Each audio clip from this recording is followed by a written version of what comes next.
शिव जी को दो चीजें ऐसी चढ़ाई जाती है जब व्यक्ति की ग्रह दशा बेकार चलती है,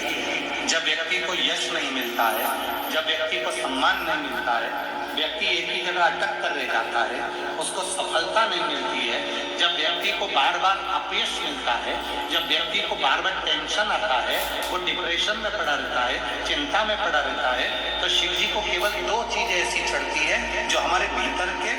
क्लेशों को, अशांति को, दुख को, तकलीफ को, कष्ट को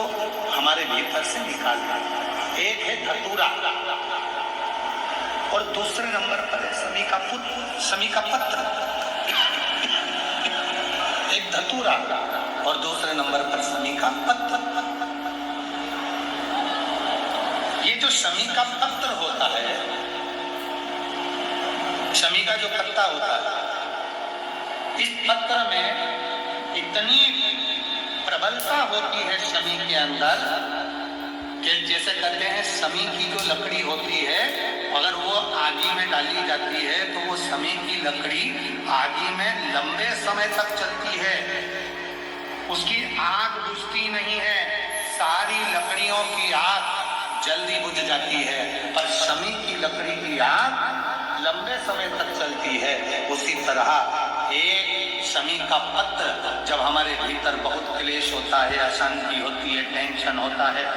डिप्रेशन होता है, जब मन में अशांति होती है, चिंता होती है, व्याधि आती हैं, तो एक शमी का पत्र जब हम भगवान देवाधिदेव महादेव को समर्पित करना चालू कर देते हैं तो हमारे भीतर की जो भी तकलीफ है, कष्ट है, बीमारियां है, रोग है, ये सब धीरे धीरे कटना प्रारंभ हो जाता है। एक शमी के पत्र में वो बल होता है, एक धतूरे में वो बल होता है,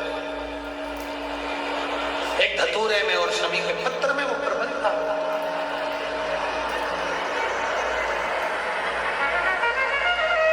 धतूरे को भी 3 तरह से चढ़ाया जाता है। जब घर में बहुत क्लेश होता है, अशांति होती है, तो धतूरे को चढ़ाने के बाद शिव जी पे जल चढ़ाया जाता है। जब कोई घर में बड़ी बीमारी आ जाती है और डॉक्टर ने कह दिया कि इसकी तो ऑपरेशन ही कराना पड़ेगा, इसको कहीं ना कहीं तकलीफ ज्यादा ही है और